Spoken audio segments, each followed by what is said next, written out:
¿No? Eh, Buenos días, compañeros, compañeras, si alguna se une aquí desde la selva, desde un lugar apartado de el mundo urbano, aquí oculto en la selva. Vamos a continuar con nuestro seminario de marxismos, que ahora andamos viajando por El Capital, libro uno. Eh, y ya andamos adentrándonos con la idea de que también ustedes lo vayan leyendo, lo vayan revisando, mientras acá también lo andamos revisando. Eh, a lo mejor le echan una lectura antes, a lo mejor le echan una lectura después, pero como quiera que sea. A ver si ya lo andamos leyendo entre todos. Y si no, ya habrá un momento donde a lo mejor con más calma lo leemos, eh, porque eso es un poco la invitación a leer El Capital. Eh, a lo mejor le hacemos algún corte, nos salimos un ratito y nos vamos con Bloch, por ejemplo, con Walter Benjamin, con un tema que me interesa, los campesinos. ¿Dónde están los campesinos en el Capital? Bueno, sí están en la última parte del Capital, y regresar a toda la problemática eh, de los campesinos ante el retorno del capital al campo con esas formas violentas de despojo, o, si se quiere, de acumulación originaria permanente, y hay quien dice residual y terminal, ¿no? Dada la colapso ecosocial, ¿no? Y la importancia de las luchas campesinas en esta coyuntura que estamos viviendo. Entonces, eh, hemos empezado con Marx, hemos revisado a varios marxismos, Lenin, Luxemburgo, Trotsky. Por cierto, también vimos trotskismos, vimos marxismos en América Latina, Lukács y la Escuela de Budapest, la Escuela de Frankfurt. Hemos ya viajado por los marxismos y ahora andamos volviendo al Capital, pero ya habíamos pasado por Marx. Eh, Revisamos la filosofía de Marx como dialéctica de la enajenación desde el joven Marx hasta el Marx maduro. Por cierto, nos falta un viaje con el último Marx, por cierto, ¿no? Que también tiene toda una riqueza. Eh, y revisamos desde las primeras obras de Marx, el Marx de la crítica a la filosofía del Estado de Hegel, de 1843, su primer enfrentamiento propiamente con Hegel, con la dialéctica hegeliana, en una especie de cuaderno de ejercicio para cuestionar la dialéctica hegeliana, pero también para empezar a pensar una dialéctica racional, como él dice, ¿no? Y como la piensa y la empieza a elaborar en los manuscritos económicos filosóficos de 1844, que es una obra fundamental en su pensamiento. Ahí está propiamente su dialéctica de la enajenación, ¿no? Eh, pero también tenemos la ideología alemana, su intento de materialismo histórico junto con Engels, sus tesis sobre Feuerbach como una tentativa de una filosofía centrada en la praxis, su crítica a Proudhon, la miseria de la filosofía, su propuesta política, organizar el Partido de los Comunistas con el Manifiesto Comunista, y seguimos su pista bajo esta línea de la dialéctica de la enajenación. La dialéctica de la enajenación, ya lo habíamos dicho, es la que une al joven y al viejo Marx, ¿no? Al que vincula al Marx como filósofo, si se quiere, pero filósofo crítico, que cuestiona el mundo invertido y enajenado del capitalismo, con el científico social que desarrolla su rigurosa crítica a la economía política y al capital, el que relaciona al Marx de la indignación ética con el de la política revolucionaria, al Marx romántico y utópico con el Marx que hace ciencia, pero, como diría Daniel Ben Said, de otro modo. Ese Marx coloca sus fundamentos críticos, ya decíamos, filosóficos y políticos en su juventud y los va a desarrollar a lo largo de toda su vida. Es el que hace la crítica de la economía política y del propio capitalismo con esa dialéctica. Su dialéctica de la enajenación, que no tiene nada que ver con la dialéctica de la naturaleza, que es en todo caso una hipótesis de Engels, que no tiene que ver con el dogma tampoco infundado del llamado Diamad. La dialéctica de la enajenación de Marx la podemos sintetizar de alguna manera, ¿no? De alguna manera esta es nuestra lectura de Marx, ¿no? Eh, y un poco como él mismo lo plantea, ¿no? A lo mejor llegará algún erudito que dice, eso no es Hegel, eso no es la dialéctica de Hegel, como Enrique Dussel, por ejemplo, pero este es Marx que lea Hegel y como interpreta Hegel, ¿no? El de la tesis, antítesis, síntesis, ¿no? Que luego algunos hegelianos muy puristas rechazan, pero así es como lo interpreta y como lo lee Marx, ¿no? Tesis, el sujeto se objetiva en Dios, va a decir, cuando tiene la influencia de Feuerbach, en el Estado, cuando va a decirle las gracias a Feuerbach por haber terminado con la crítica de los cielos, y ahora, dice él, nos toca a la nueva generación la crítica terrenal, que empieza, por cierto, por una crítica al Estado. Para aquellos que piensan que Marx no tiene una teoría del Estado, pues sí, tiene una teoría del Estado, la del Estado enajenado, ¿no? Porque tesis, el ser humano se objetiva en Dios, en el Estado, en la economía; antítesis, lo que se objetiva se enajena. Ahí hay toda una discusión sobre que ahorita estábamos comentando, ¿no? La objetivación, la cosificación, la subjetividad humana materializada necesariamente se enajena, eh, que va a ser una crítica que Marx le va a hacer a Hegel, ¿no? Porque en Hegel y en su dialéctica del espíritu, bueno, eso es consecuente, ¿no?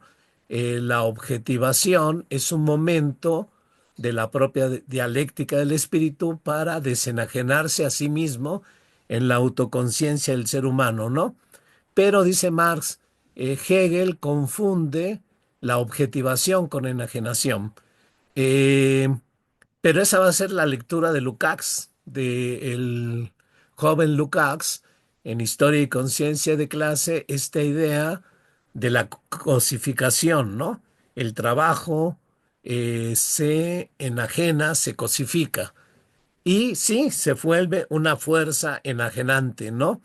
Eh, que va a ser cuestionado por ejemplo, Marcuse, donde va a insistir en que una cosa es la objetivación y otra cosa es la enajenación. Y de ahí a la discusión sobre la cuestión de la enajenación en general, ¿no? Sartre, por ejemplo, va a decir que toda objetivación, que además viene, según él, de la escasez, de la rareza, mientras haya rareza, escasez, y siempre va a haber rareza y escasez en el mundo de los humanos, siempre habrá riesgo de la enajenación, ¿no? En todo caso, riesgo de la enajenación, dirá Sartre, ¿no? Entonces hay toda una discusión sobre la cuestión de la objetivación que se enajena, ¿sí? Que domina al sujeto, que invierte, dice Marx, retomando terminología feuerbachiana, ¿no? Invierte, el sujeto se vuelve objeto y el objeto se vuelve sujeto. El Estado, producto de la sociedad, se vuelve una fuerza enajenada que controla la sociedad, ¿no? Años después dirá el escándalo del Estado que se escapa del control de la propia sociedad y nos domina. En todo caso, baja para aplastarnos. O también el mundo invertido de la economía, donde no es el obrero el que usa los medios de producción, sino los medios de producción que usan al obrero.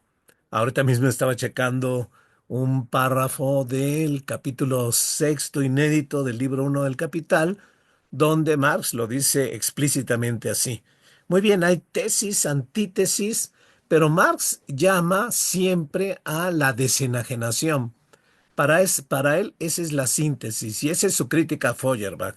Em, Su cuestionamiento a Feuerbach es que la enajenación religiosa no se va a resolver en un acto de conciencia, ¿no? Va a decir Marx.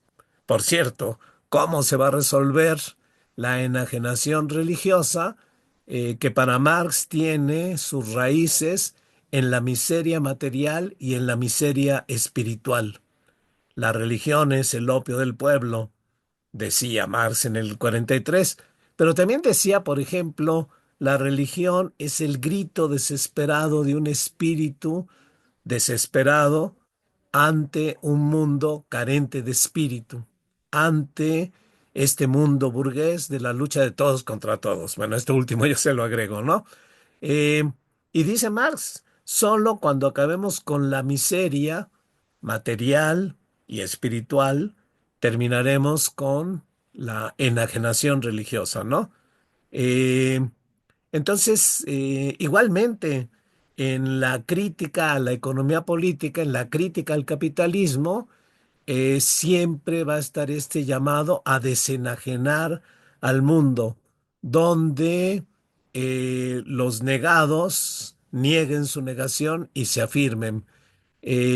Porque ese es el momento de la síntesis, de la desenajenación, que solo va a venir de la praxis revolucionaria, ¿no? Eh, por eso luego también mi reproche a la lectura de Sánchez Vázquez, de Marx como filosofía de la praxis, sí, muy bien, pero a Sánchez Vázquez se le pasó, no sé cómo, tal vez por andar leyendo y traduciendo tantos manuales soviéticos, pero se le pasó la dialéctica de la enajenación. No hay una verdadera valoración de la enajenación, de la centralidad de la enajenación en el pensamiento de Marx, donde justamente se ubica la praxis. La praxis es el momento de la desenajenación, ¿sí? Es el momento revolucionario de la desinversión, donde se desinvierten los papeles, ¿no? Y los sujetos, los trabajadores asociados, regulan, gestionan al mundo social, ¿no? Entonces hay una idea de la dialéctica de la enajenación, ¿no?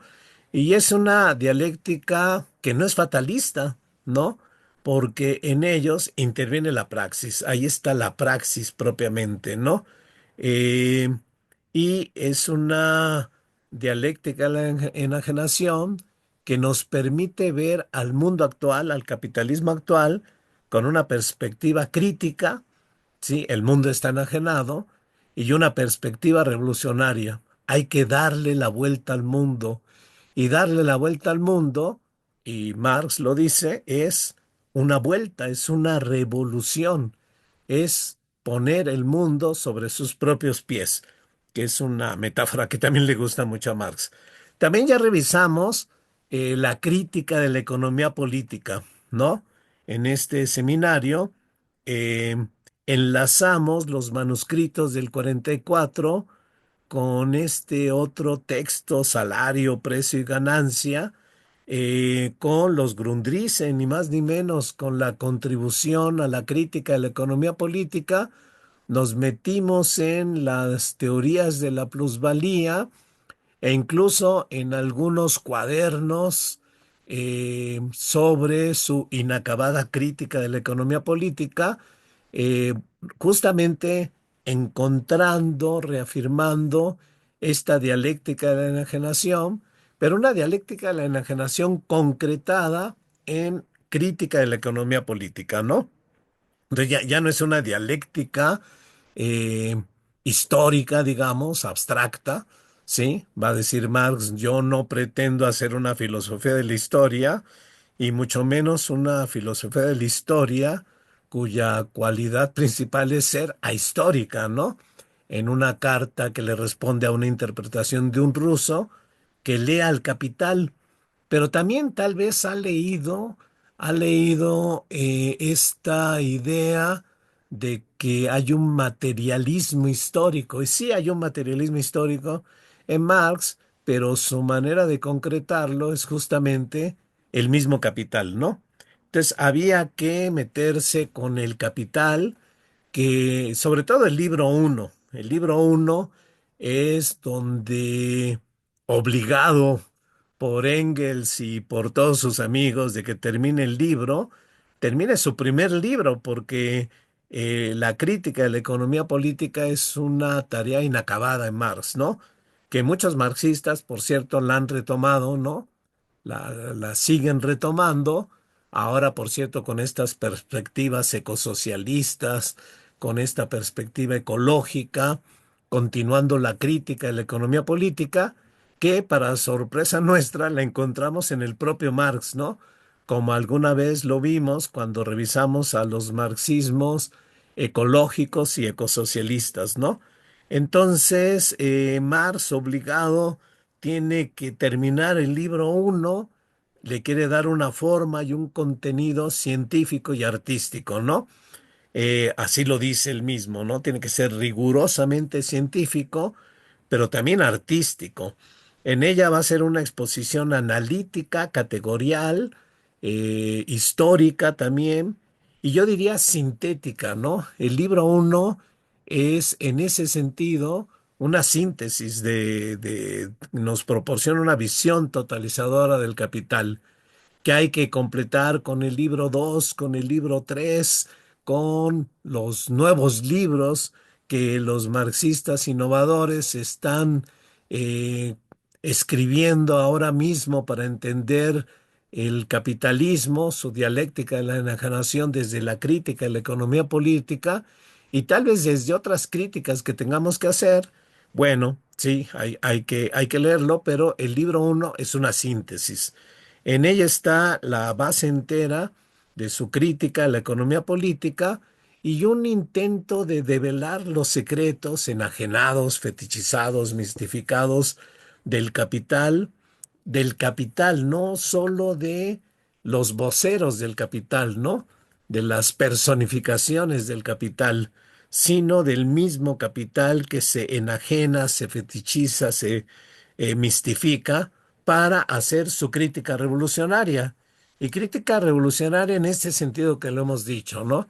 El mundo está invertido, el mundo está enajenado, el mundo va hacia el desastre, va hacia el exterminio, ¿sí? Hacia el colapso ecosocial, o si quieren ustedes, guerras nucleares, ¿no? De modo que urge la crítica revolucionaria, que es la praxis, ¿no? La tentativa de desinvertir al mundo, que es un poco la tarea que tenemos, ¿no? Entonces, va explicando al capital, pero al mismo tiempo está haciendo una feroz denuncia al mismo, muy muy profunda si la vemos desde esta perspectiva, ¿no? Algunos dicen filosófica, eh, como se quiera, ¿no? En todo caso, esa es la esencia que Marx siempre quiere develar, de dejar pasar de la apariencia a la esencia, ¿no? En todo caso, está haciendo eh, su ciencia a su modo, ¿no? Está practicando el materialismo histórico a su modo, no como filosofía de la historia, sino como examen crítico del propio capitalismo, ¿no? Buscando justamente la emergencia del sujeto o la potencialidad del sujeto revolucionario que el propio capital construye. Por eso hay una dialéctica entre la estructura y el sujeto en Marx, ¿no? No como algunas lecturas que encontraron la estructura Althusser, por ejemplo, pero borraron al propio sujeto, ¿no? Esta idea althuseriana de una estructura donde el sujeto es sujetado por las estructuras, ¿no? Eh, entonces, el capital. Su subtítulo es Crítica de la economía política y algunos ponen atención, con mucha razón, en este título, en este subtítulo, porque en efecto el capital es una pieza esencial en esta inacabada crítica de la economía política que, recordémoslo, implica al capitalismo como enajenación, la crítica a la teoría económica, pero también la crítica a la realidad económica, ¿no? Esta idea de pasar de la apariencia a la esencia, ¿no? Y esta perspectiva siempre crítica y utópica también en Marx, ¿no? Siempre hay esos pasajes, pese a que Marx va a rechazar la idea de elaborar utopías acabadas, completas, de cómo va a ser el mundo socialista, el mundo comunista. En el Capital siempre son fascinantes esos párrafos donde de pronto Marx dice, imaginemos, ¿no? Imaginemos que los trabajadores asociados y nos empieza a pensar más allá del capitalismo, ¿no? Muy importante ahora en estos tiempos donde la imaginación también ha sido enajenada y esta dificultad que tenemos con los jóvenes y tal vez también con algunos adultos de imaginar un mundo postcapitalista. Para ellos les es más fácil imaginar el fin del mundo, de la vida, que el fin del capitalismo. Pero Marx sí, Marx lo dice varias veces, imaginemos, ¿no? Esta invitación a imaginar. Y bueno, es un proyecto inacabado, faltaron partes muy importantes sobre el Estado, sobre las clases sociales, aunque se han escrito libros marxistas muy importantes sobre esto, ¿no? Y nos dejó tareas importantes, ¿no? Que hemos retomado. Toda esta problemática ecológica del metabolismo sociedad-naturaleza, que está en Marx, por cierto, ahí. eh, Capítulo, ¿cuál? Bueno, en todo caso, sección cuarta, ¿no? Cuando habla del proceso productivo y lo distingue del proceso de valorización. Entonces se encuentra eh, una reflexión sobre el trabajo, ¿sí? Como condición histórica y esencial de toda sociedad, de establecer un metabolismo sociedad-naturaleza, ¿no? Y luego la fractura de ese metabolismo. Y también toda una serie de problemáticas que Marx va pensando, ya lo veremos tal vez con el Marx, el último Marx, el de la multilinealidad histórica, el de la crítica al colonialismo, el que de pronto se pone a investigar las sociedades comunitarias del pasado, tal vez pensamos, buscando proyectos para las sociedades del futuro, ¿no? El que sigue examinando hasta los últimos escritos la crítica a la fractura metabólica que implica necesariamente el capitalismo, ¿no? Entonces, muy bien, ese es el subtítulo del Capital. Y ya decíamos que de pronto, como en cualquier novela, hay que interpretar el título, ¿no? ¿Por qué se llama Cien años de soledad? Ese magnífico libro de Gabriel García Márquez, ¿no? Donde está Macondo y esos personajes, y de pronto descubrimos que es América Latina, y que de eso nos está hablando, y esos 100 años de soledad tal vez sean los 100 años o más simbólicamente de la independencia de América Latina y de lo que ha pasado en nuestra historia, ¿no? En fin, hay que interpretar los títulos y por qué el capital como sustantivo, ¿no? Con mayúsculas. porque el capital es el sujeto automático, enajenado, enajenante, autonomizado, que invierte en la realidad, fetichiza y cosifica el sujeto del capitalismo, ¿no? Ya lo hemos comentado. Y esta forma que yo quiero recuperar, estas formas retóricas para comunicar también nuestra crítica y nuestra utopía, ¿no? Donde, por cierto, la derecha ha sido muy hábil en estas formas retóricas, ¿no? Y Marx también utiliza formas retóricas para hablar del capital, ¿no? El capital es ese monstruo, dice de pronto, ¿no? Ese monstruo animado que comience a trabajar como si fuera llevado por la fuerza del amor, ¿no? O el capital como el vampiro, ¿no? Estas imágenes, estas figuraciones, ¿no? El capitalismo como un mundo embrujado, ¿no? La personificación, el mundo invertido, ¿no? Tenemos que encontrar también estas formas retóricas, metafóricas, analógicas, para darle fuerza al propio discurso, ¿no? Tenemos que usar un discurso lógico, dialéctico, para señalar todas las contradicciones, para señalar las enajenaciones, pero también estamos la parte artística, diría Marx, ¿no? La parte retórica, la parte persuasiva, la fuerza que le tenemos que dar a este discurso, ¿no? Y la fuerza literaria, porque por cierto, Marx tiene elementos literarios magníficos, ¿no? Hay quien ha dicho que El Capital es una especie de novela gótica del siglo XIX, ¿no? Eh, y sí, sí, yo creo que sí hay elementos de esto, ¿no? E incluso alguna vez, algunos lo saben, escribí mi propia novela de El Capital con vampiros y sectas satánicas y Marx persiguiendo a los vampiros, ¿no? Por cierto, como un intento de tratar de llevar el capital a los jóvenes, ¿no? Creo que no funcionó porque me resultó más aburrido que el propio capital, ¿no? Bueno, pero yo me divertí bastante.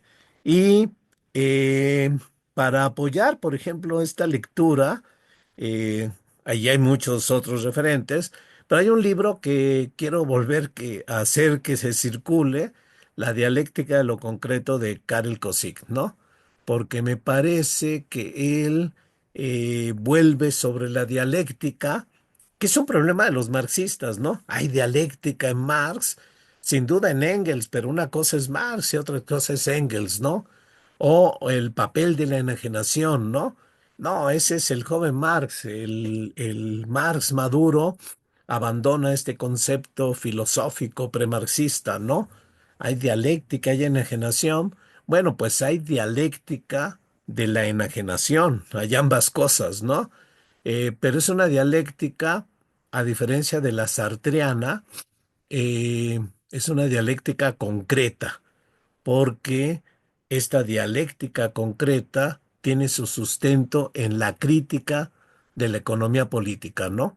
En el movimiento del propio capital, que es la gran diferencia que tendría la dialéctica de lo concreto de Cosic con la crítica a la razón dialéctica de Sartre, ¿no? Que le faltó justamente la crítica de la economía política. Pero este ya lo habíamos señalado, eh, esta idea que Cosic también apunta muy bien de que el capital, como fuerza enajenada y enajenante, es el sujeto automático, ¿no? Esa es frase de Marx, ¿no? Esta idea de sujeto automático, ¿no? Eh, Automático porque se autonomiza la economía, ¿no? Y funciona automáticamente con una finalidad que es que el dinero se vuelva más dinero, explotando la fuerza de trabajo, explotando la naturaleza. Eh, pongo ahí a Cosic, ¿no? Pero les decía, me encontré de pronto ahorita checando algún texto, esta cita que me encantó, ya la había visto, la andaba buscando, pues se me había perdido, es que no está en el Capital, bueno, sí está, pero en el capítulo sexto, inédito, que por cierto también habría que checar, tiene elementos muy importantes, toda esta cuestión de la subsunción material del trabajo, pero también tiene claramente esta dialéctica de la enajenación, ¿no? Dice Marx, no es el obrero quien emplea los medios de producción, son los medios de producción los que emplean a los obreros. No es el trabajo vivo el que se realiza en el trabajo material como su órgano objetivo. Es el trabajo materializado el que se conserva y se acrecienta por la succión del trabajo vivo, gracias a la cual se convierte en valor que se valoriza, en capital, y funciona como tal. Los medios de producción aparecen ya únicamente como succionadores de mayor cuanto sea posible de trabajo vivo. Esto se presenta tan solo como el medio de valorización de valores existentes y, por consiguiente, de su valoración. Entonces, el capital como fuerza enajenada y enajenante, el capital que produce el mundo invertido, ese es el mundo invertido, enajenado, donde la cosa, donde el sujeto se vuelve cosa y la cosa parece sujeto. El capital donde el sujeto produce, acuérdense, tesis, y lo producido se enajena y lo domina, antítesis. De modo que debe desinvertirse la realidad, darle la vuelta, que es la propia revolución. De modo que los sujetos, los trabajadores asociados, regulen, gestionen la producción y todo el mundo social.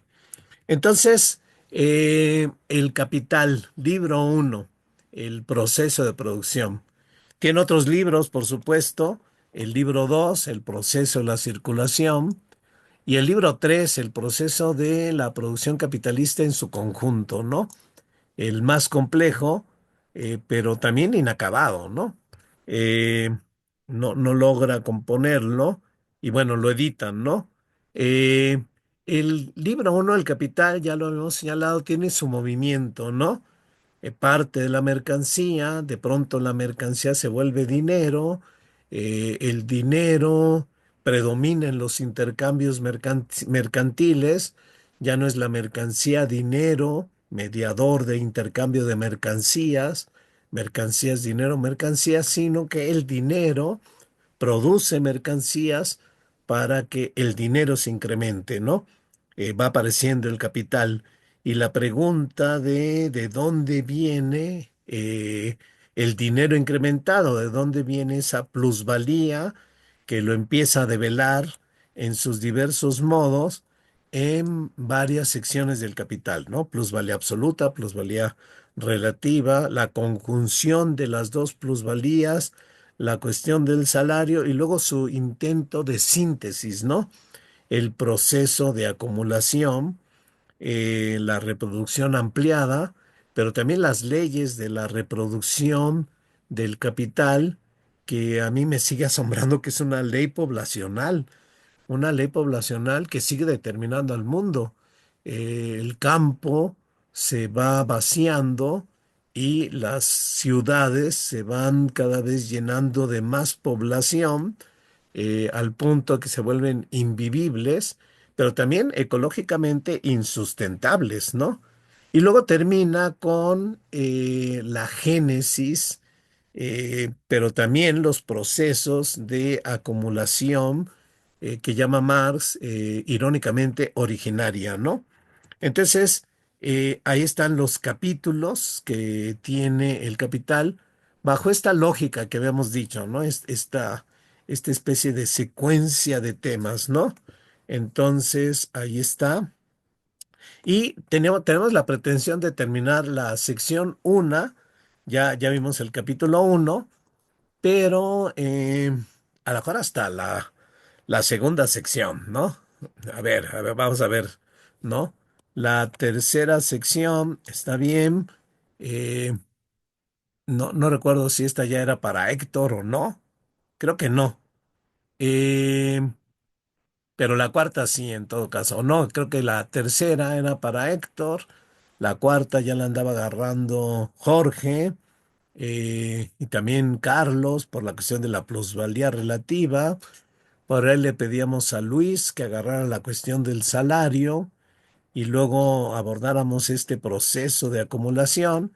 A mí en particular ahí me interesa el de la acumulación originaria, pero en la vertiente de la relación del capital con los campesinos, ¿no?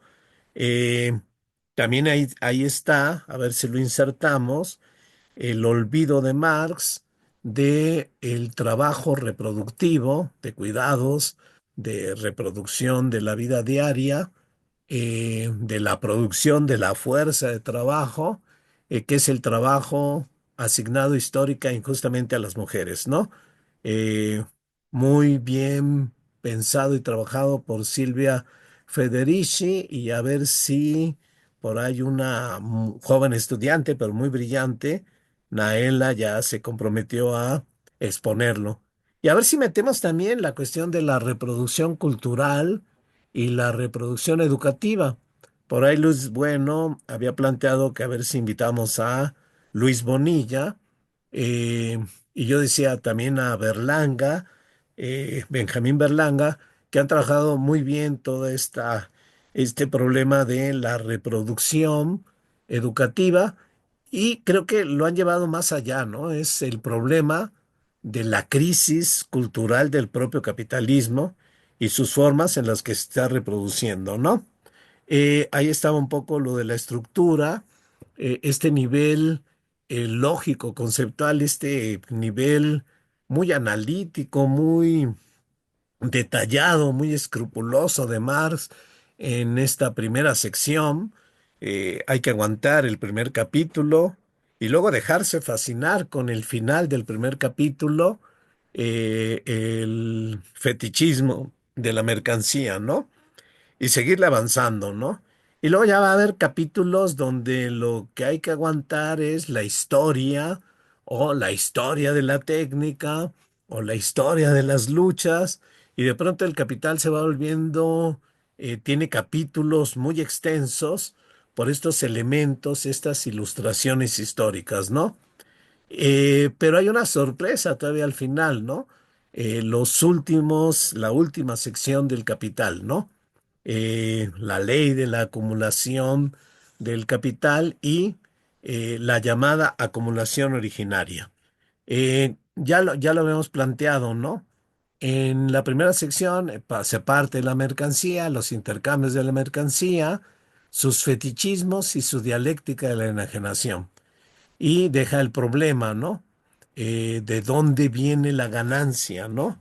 Que le empieza a contestar ya desde al final de la última sección, eh, de esta última sección, y luego, eh, final de la tercera sección.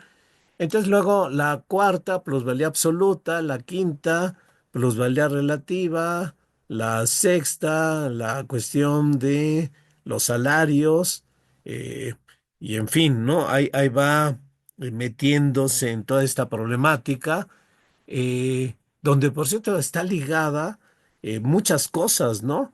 La cuestión de alargamiento de la jornada de trabajo con la plusvalía absoluta, eh, la cuestión de las innovaciones tecnológicas para la plusvalía relativa, pero también la propia enajenación de la ciencia, ¿no? Donde Marx va a decir que la propia ciencia no es más que está al servicio de la fuerza productiva del capital, ¿no? Ahora claramente, porque toda innovación científica tecnológica, la llamada tecnociencia, pues está en manos de empresas capitalistas privadas que solo buscan producir mercancías para que el dinero se vuelva más dinero, ¿no? Bien, entonces este es un poco eh, el, los caminos, ¿no? Del capital, y la primera sección a la que yo había invitado a que leyéramos, ¿no? La mercancía, valor de uso, valor de cambio, trabajo concreto, útil, trabajo abstracto simple, formas relativas de valor y forma equiverencial de valor, y aparece el dinero. Y cierra con el carácter fetichista de la mercancía y su secreto. Luego en el capítulo 2, que a ver si ahorita abordamos por fin, eh, se interna en el proceso de intercambio. ¿sí? Habrá cosas muy interesantes que ver ahí, ¿no? Lo de la cuestión de la relación jurídica, ¿no? Cómo Marx va develando incluso estas formas aparentes de igualdad, ¿no? La apariencia de la igualdad, eh, que cuando entramos a los sótanos de la producción se vuelve claramente explotación, ¿no? Sí, es un contrato libre, ¿sí? ¿Qué tan libre? De hecho, Marx ahí ironiza con la palabra libertad, ¿no? Libre porque, eh, pues sí, ya no es esclavo, ¿no? Y libre porque se está vendiendo, ¿no? En realidad, eh, una fuerza de trabajo libre no debiera ser mercancía, ¿no? No debiera andarse vendiendo por algún intercambio por su salario, ¿no? Pero dice, esta es la apariencia y por eso hay que ir penetrando a los sótanos de la producción. Y luego agarra el dinero y vamos a ver su crítica al fetichismo del dinero, ¿no? Como en el 3, en el capítulo 3, donde ya no es la mercancía, ya no es la mercancía, digamos, del inicio, es el dios de las mercancías, como decía Marx en 1844, es el dinero, ¿no? Entonces examina el dinero y también va a hablar del fetichismo del dinero. En la sección segunda, donde se va a plantear el problema de dónde viene el dinero incrementado, va a hablar claramente del fetichismo del capital, ¿no? Porque ese es el fetichismo, ¿no? Esta creencia de que hay una máquina, que hay una forma de producir que produce dinero, ¿no? Que produce que el dinero se incremente, ¿no? Entonces, y que parece que funciona por sí misma, ¿no? Es propiamente el capital. Ya habíamos visto entonces esto de la mercancía, eh, ya la repasamos en la sección anterior, eh, el valor de uso, el valor de cambio, y esta idea de que hay una sustancia común para que permite los intercambios, que es propiamente el valor, ¿no? Digamos, el trabajo objetivado, el tiempo de trabajo objetivado en esos productos que se van a hacer para el intercambio, que son mercancías, ¿no? Pero Marx está muy riguroso y se pone a distinguir el trabajo útil y luego el que produce los bienes con valor de uso, que son los que permiten satisfacción de necesidades humanas. Esta idea que, aunque no lo crean muchos, no la logran concebir, de que toda la riqueza material viene del trabajo y la naturaleza, ¿no? Que nuestra vida material, pero también cultural, pero también lo que pensamos, pero si quieren ustedes lo material, ¿no? Todo lo que nos rodea, la ropa que tenemos, todos los productos que nos están rodeando son productos de un trabajo humano colectivo que nos da sustento y nos da vida, ¿no? Y claro, también viene de la naturaleza, ¿no? Naturaleza humanizada, a la cual se le ha dado una forma humana para servirnos mediante la mediación del trabajo colectivo, ¿no? Trabajo útil. Pero ese trabajo útil no lo vemos tal vez porque se vuelve abstracto, simple, cuantificado para el intercambio de las mercancías. Entonces, de pronto, parece que no hay este trabajo que lo produce, los trabajos desaparecen y lo que sí aparece ante nosotros son las mercancías, ¿no? Eh, entonces, estas distinciones que va haciendo Marx, aparentemente analíticas y bueno, es el rigor conceptual, en realidad son profundamente críticas. Él va a decir, todo es una contradicción. El valor de uso choca con el valor de cambio, el trabajo útil choca con el trabajo abstracto, porque el capitalismo mismo es contradictorio, ¿no? Produce mercancías, pero como el capitalista quiere producir mercancías para obtener dinero que se vuelve más dinero, valor que se valoriza. En realidad al capitalista no le interesa el valor de uso, ¿no? Lo que le interesa es una mercancía que se intercambie por dinero incrementado y la plusvalía se vuelva ganancia con la forma de dinero. Entonces hay una tendencia a que decrezca el valor de uso de las mercancías y una sobreposición del valor de cambio sobre el valor de uso, ¿no? De modo que tenemos mercancías con obsolescencia programada y yo digo valor, mercancías, no puede haber una mercancía sin valor de uso. O tiene valor de uso o se vuelve una mercancía tóxica que daña al cuerpo humano, que daña al cuerpo orgánico y ahora hasta ya digo, daña la mente, daña la interioridad eh, de los propios sujetos, ¿no? Lo hablo, por cierto, a partir de mi experiencia como maestro, ¿no? ¿Qué está pasando con los estudiantes? ¿Qué están consumiendo? ¿Qué mercancías culturales y culturales, entre comillas, ¿no? Eh, nocivas para el espíritu, para la mente, para el pensamiento, están consumiendo, ¿no? Yo lo estoy viendo diario, ¿no? Esta adicción a los celulares, esta obsesión por noticias cada vez, no noticias, diversiones estupidizantes, etcétera, ¿no? Eh, entonces, con estas categorías ya podemos empezar a hacer crítica al capitalismo. Pero Marx sigue, ¿no? La mercancía tiene valor de uso, tiene valor de cambio, hay dos tipos de trabajo. Y luego se pasa muy rápidamente por esta idea de los dos tipos de trabajo y se pasa rápidamente por el trabajo abstracto, ¿no? Pero resulta que ese trabajo abstracto no es una abstracción mental. ¿Cómo? ¿Sí? No, no es una abstracción mental, es una abstracción real, es una abstracción social, ¿no? Los trabajos se equiparan, los trabajos heterogéneos se equiparan como trabajo humano abstracto. El trabajo humano abstracto ya es el propio capitalismo haciendo abstracción de los trabajadores, negando a los trabajadores, ¿no? Considerándolos solo como productores de valor que se valoriza, ¿no? Es el propio sistema enajenado y enajenante del capital, deshumanizante, el que va construyendo el trabajo abstracto. Por eso dice Marx, es una abstracción real, es una abstracción social, ¿no?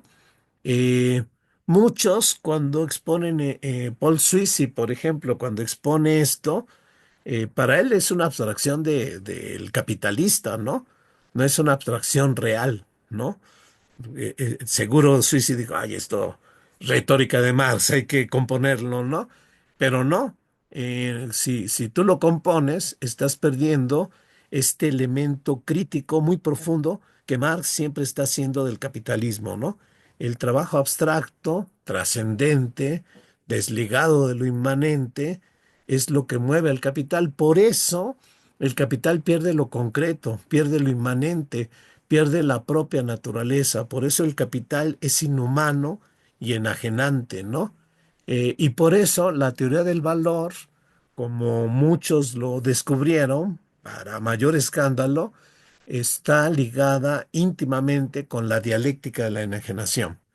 Eh, Luego ya se va a estas formas de intercambios de mercancías. Las mercancías tienen su valor de uso, son portadores de valor y va a ver cómo se intercambian esas mercancías hasta descubrir una mercancía que es equivalente del valor de las otras mercancías, que es el propio dinero, ¿no?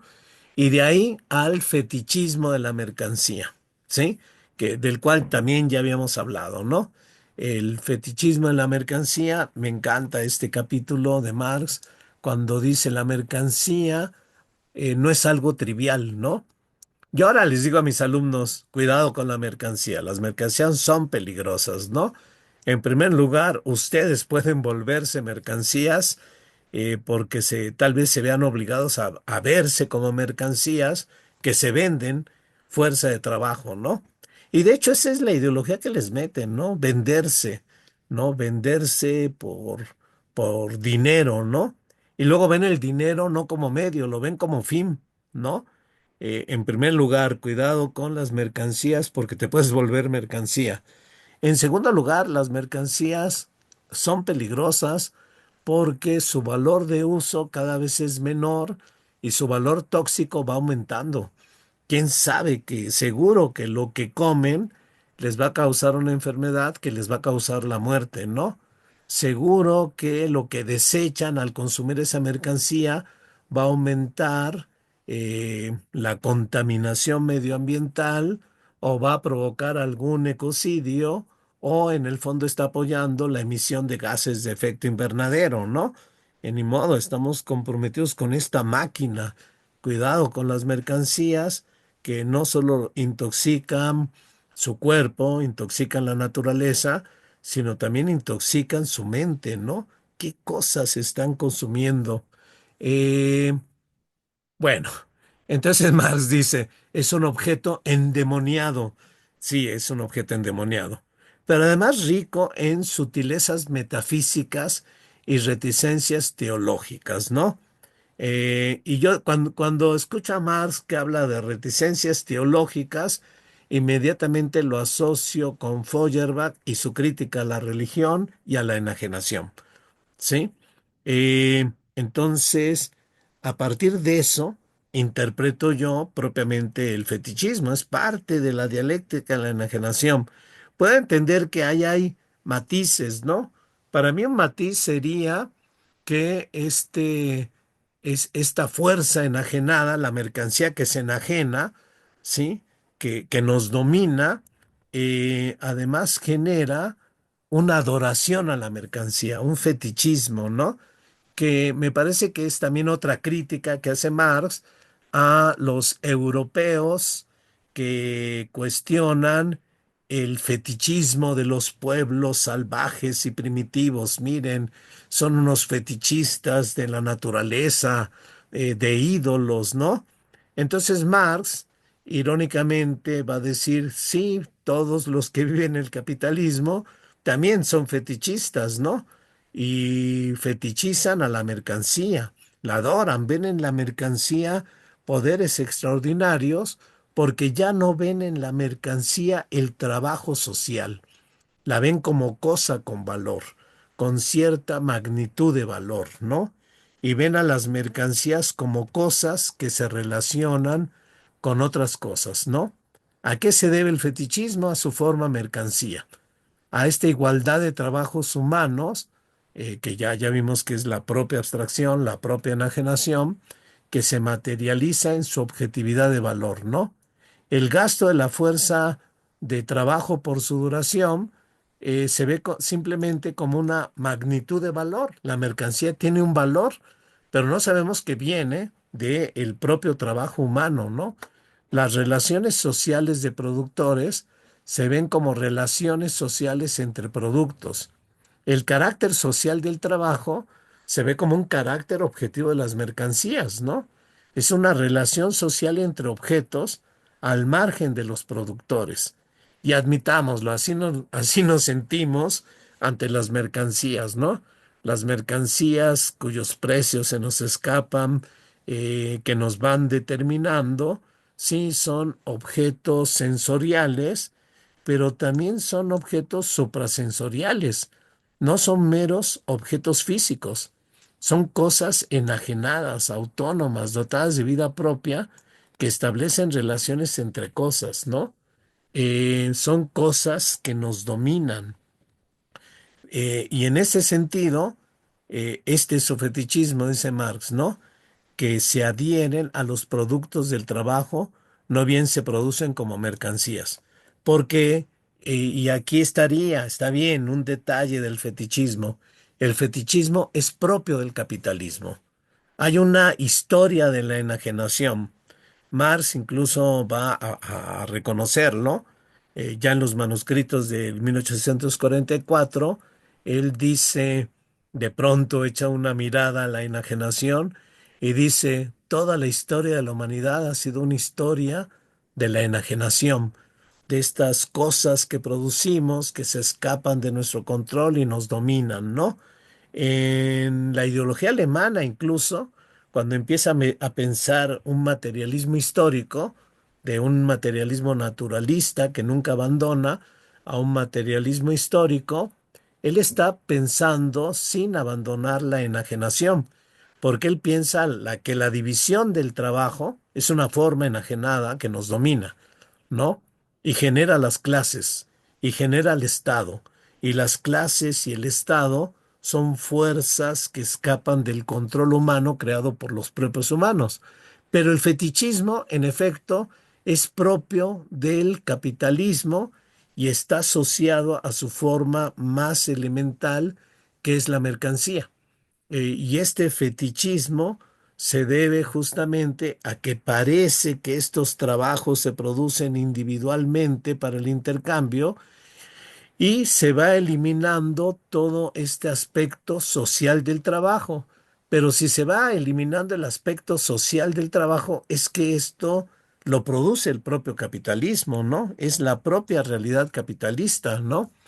Eh, entonces, sí, la mercancía en su origen es un producto útil que viene de la diversidad de trabajos concretos, heterogéneos, para satisfacer necesidades sociales, ¿no? Recordemos, así empieza la primera página de Marx, ¿no? En el Capital. Pero ahora, páginas después, terminando este capítulo, ya hemos visto cómo la mercancía con valor supone la igualación de todos los trabajos para el intercambio. Y vemos entonces el trabajo humano abstracto, la abstracción que es real, que es social. Es en esta parte donde Marx dice esta célebre frase, ¿no? No lo saben, pero lo hacen, ¿no? No lo saben que han hecho una abstracción del trabajo humano, pero lo hacen. Lo hace el propio mecanismo del capital, ¿no? Esta equiparación de trabajos concretos y vueltos un trabajo humano abstracto, ¿no? Y dice Marx, la ciencia lo descubre, la ciencia de Marx, ¿no? La ciencia crítica. Pero el que yo lo descubra, eso no desvanece la apariencia de objetividad que envuelve a los atributos sociales del trabajo, de objetividad independiente, autónoma, ajena al control humano. Es el poder de las mercancías, ¿no? Estas mercancías con valor que se intercambian con dinero y se ve como movimiento de cosas, ¿no? Relaciones de cosas que controlan a los sujetos sin que nosotros podamos controlar a este mundo, ¿no? Eh, entonces, tal es el fetichismo. Y luego, claro, esto dice, esto es propio del capitalismo. Digamos, ahorita que comentamos sobre el fetichismo y los matices que puede tener, bueno, aquí está claramente subrayado por Marx, ¿no? Esta es una forma propia del capitalismo, ¿no? Por la forma de producir, ¿no? En el capitalismo hay este misticismo que producen las mercancías, ¿no? Hay magia, hay fantasmagorías que desaparecen en otros medios de producción. Y entonces hace esta comparación con otros modos de producción.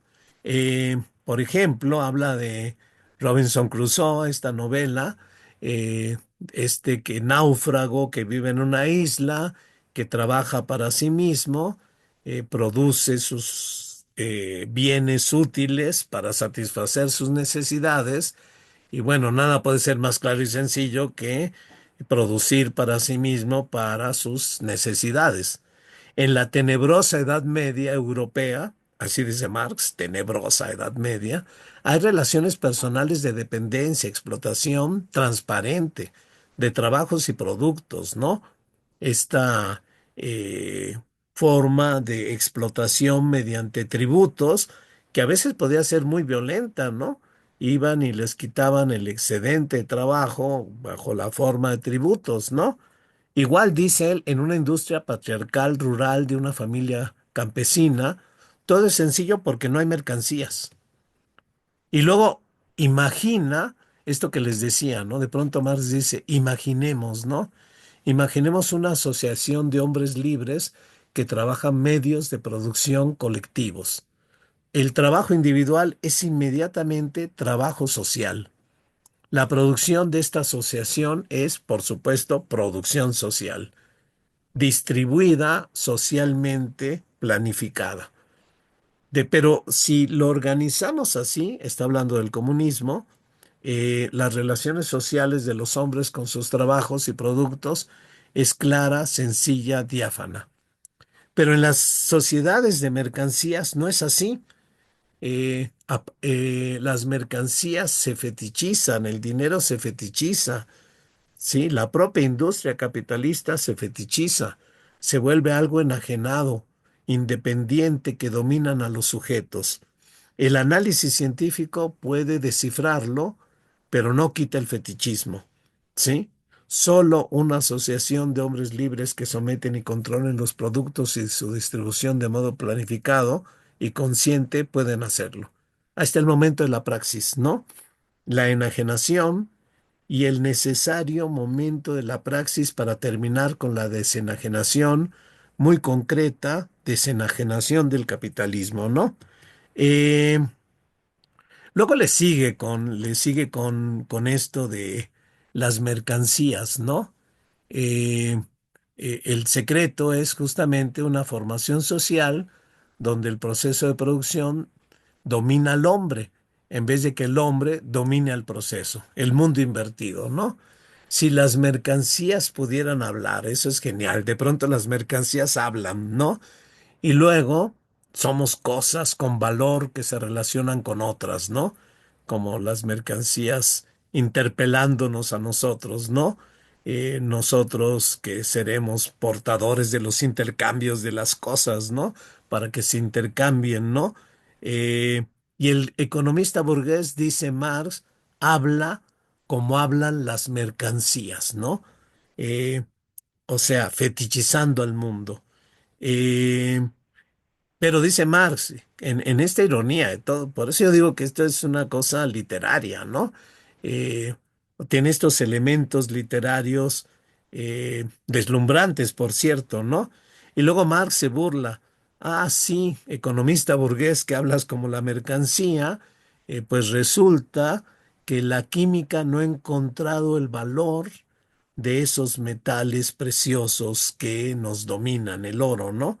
Porque no es un compuesto químico, es el trabajo social, colectivo, el que produce la riqueza, ¿no? Entonces, en ese sentido, está relacionado con su dialéctica de la enajenación.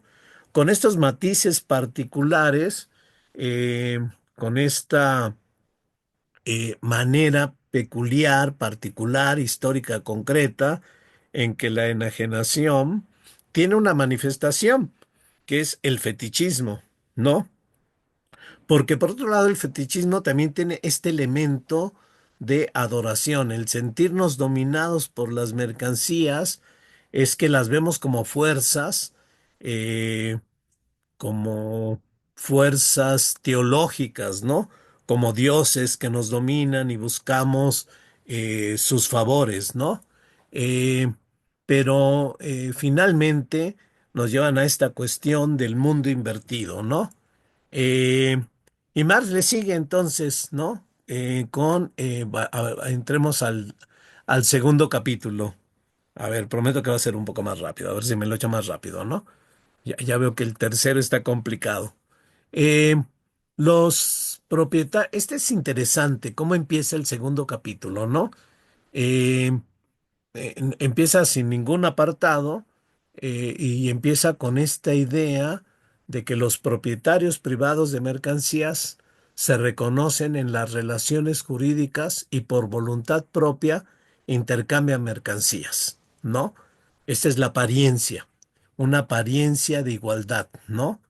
Eh, pero en realidad la esencia es que esos propietarios privados de mercancías no son más que personificaciones de las propias mercancías, ¿no? Son determinados por el mundo dado y objetivado, enajenado.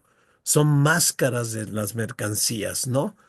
eh, Esta idea crítica, ¿no? Ahí está otra vez la enajenación, ¿no? Las personas son cosas o máscaras de las cosas, ¿no? Los capitalistas no son más que personificaciones del capital, ¿no? Movidos por el propio capital, así como el poseedor de la mercancía se va a mover por la propia mercancía, porque ese poseedor lo que quiere es intercambiar su mercancía con otra mercancía, ¿no? Para establecer una relación niveladora, ¿no? Dispuesta a intercambiar cuerpo y alma, ¿no? Hasta el cuerpo y alma que luego me señalaba Jorge, ¿no? Eh, entonces, están dispuestos a todo por intercambiar la mercancía porque están actuando conforme la lógica de las mercancías, ¿no? Por ejemplo, el que posee la mercancía es una mercancía que tiene valor de uso, pero al poseedor de la mercancía no le importa el valor de uso, lo que le importa es que se cambie, ¿no? Todas las mercancías no tienen valor de uso para sus poseedores, pero sí lo tienen para sus no poseedores, porque sí quieren intercambiar esa mercancía para ellos sí disfrutar el valor de uso de la mercancía, ¿no? Entonces, bueno, sí, esta mercancía tiene que tener un valor de uso antes de que tenga un valor para el intercambio, ¿sí? Eh, pero se realizan como valor antes que como valor de uso, ¿no? Fíjense, lo que importa es justamente el valor de cambio, no importa el valor de uso, ¿no? Ahí está esto más claro en nuestros días, donde de pronto las mercancías están careciendo de valor de uso, están volviendo tóxicas, ¿no? Eh, Luego, en este intercambio de mercancías aparece el demonio, diría Dussel, una metáfora teológica, ¿no? Eh, y aparece el demonio porque está recapitulando esto y en realidad lo que va a aparecer es el dinero, ¿no? Entonces, en estos actos de intercambios de mercancías por el equivalente, se va construyendo una acción social de todas las mercancías. Aquí va apareciendo en estos constantes intercambios de mercancías un mundo de intercambio de mercancías que se va volviendo una objetividad social, se va volviendo un poder enajenante, y esto va a expresarse más claramente cuando aparece el dinero. Ya vimos anteriormente que el dinero aparece de estos intercambios de mercancías como mediador, forma equivalente de valores para que se intercambien. Pero ahora el dinero es el poder enajenado que determina lo que se compra y vende. Lo que se compra y vende solo va a ser a través del dinero, ¿no? Y dice Marx que es como entregar el poder y la autoridad a la bestia, al demonio. Y cita al Apocalipsis, ¿no? Estos tienen un mismo propósito y entregarán su poder y su autoridad a la bestia. Estos trabajos objetivados en mercancías, traduciéndolo, entregarán su poder y autoridad a la bestia. Por eso el fetichismo de la mercancía es la base del fetichismo del dinero, pero el fetichismo de la mercancía entregará el poder y la autoridad a la bestia. La bestia es el dinero, ¿no? Y que ninguno pudiese comprar ni vender sino el que tuviese la marca o el nombre de la bestia, ¿no? Que es el dinero o el número de su nombre, porque el dinero permite una cuantificación de estos intercambios, ¿no? Eh, Dussel diría, bueno, una metáfora teológica, y sí, es una metáfora teológica, ¿no? Pero también es este elemento retórico, esta fuerza que Marx siempre imprime en su discurso, ¿no? Y sigue algo permanente en Marx, que es la crítica al dinero, ¿no? Eh, es esta crítica que desde los manuscritos de 1844 tiene, ¿no? El dinero entonces es el resultado, ya lo vimos, ¿no? De estos procesos de intercambio, y en el dinero se va a expresar esta contradicción entre el valor de uso y el valor, ¿no? Eh, Porque el dinero se va a volver una forma autónoma, enajenada, ¿no? Digamos, muy claramente en el dinero no va a importar el valor de uso, lo que va a importar es que el dinero no solo está mediando, en otro momento el dinero va a ser el motor de los intercambios, y el dinero lo que va a querer es que el dinero se incremente, que es la fórmula simple del propio capital, ¿no? Las mercancías son cosas enajenables, intercambiables, enajenadas de los propietarios individuales, ¿no?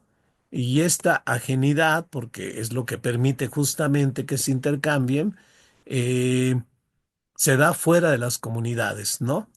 Porque en lo comunitario, eh, lo- lo- los intercambios mercantiles no tendrían ningún sentido, ¿no? Aguas con eso, ¿no? Lo comunitario es otra forma de vida, ¿no? Ahí rigen otras, bueno, si hay capitalismo, va a penetrar y empezar a disolver todos los lazos comunitarios, ¿no? Pero esto es lo que está examinando, cómo los intercambios se van generalizando, van penetrando por todos lados, y esos intercambios ya tienen la forma del dinero, todo lo cualitativo se vuelve cuantitativo, ¿no? Se vuelve cuantitativo para que los intercambios sean facilitados, ¿no? Y con el dinero propiamente se facilita el intercambio de trabajo abstracto. No importa la mercancía concreta, no importa su valor de uso, no importa el trabajo concreto útil, lo que importa es que ya tiene una forma mercancía que se puede intercambiar por dinero. Ya no importa la mercancía, lo que va importando es el dinero, que es la mercancía general, dice Marx. Dinero, por supuesto, es una mercancía, ¿no? Entonces, hay un fetichismo del dinero, ¿no? De pronto, otra vez vemos que en el dinero está todo el valor. Eh, Mis alumnos a cada rato me lo dicen, ¿no? ¿Qué hay que buscar en la vida? Les pregunto yo, como maestro de ética, ¿no? Y mis alumnos me dicen, lo que hay que buscar es el dinero, ¿no? Y les explico el fetichismo del dinero, ¿no? Todos los riesgos que ya saben que el dinero es una mercancía, que es un medio, elemental equivocación de confundir un medio con un fin, pero es que ese medio tiene un poder, ¿no? Es un medio que representa el valor de todas las mercancías, ¿no? Eh, y este es el secreto de el fetichismo del dinero, ¿no? Eh, que es, digamos, otra expresión, pero más potente, del fetichismo de la mercancía, ¿no? Eh, y por eso yo digo también, cuando va metiendo estas metáforas, cuando mete al demonio como forma del dinero, eh, lo que está planteando es el poder endemoniado de las mercancías, ¿no? El poder endemoniado del dinero, el poder perverso que tiene el propio dinero, ¿no? Que más adelante, por cierto, lo va a plantear cuando ande examinando el atesoramiento, ¿no? Esta es la introducción, así le entra, ¿no? Luego podemos irnos más rápido. Me interesa la parte 3 y ya ando terminando, ¿no? Es que en la parte 3 va a hablar más abiertamente del fetichismo del dinero. Fíjense, es atesoramiento, ¿no?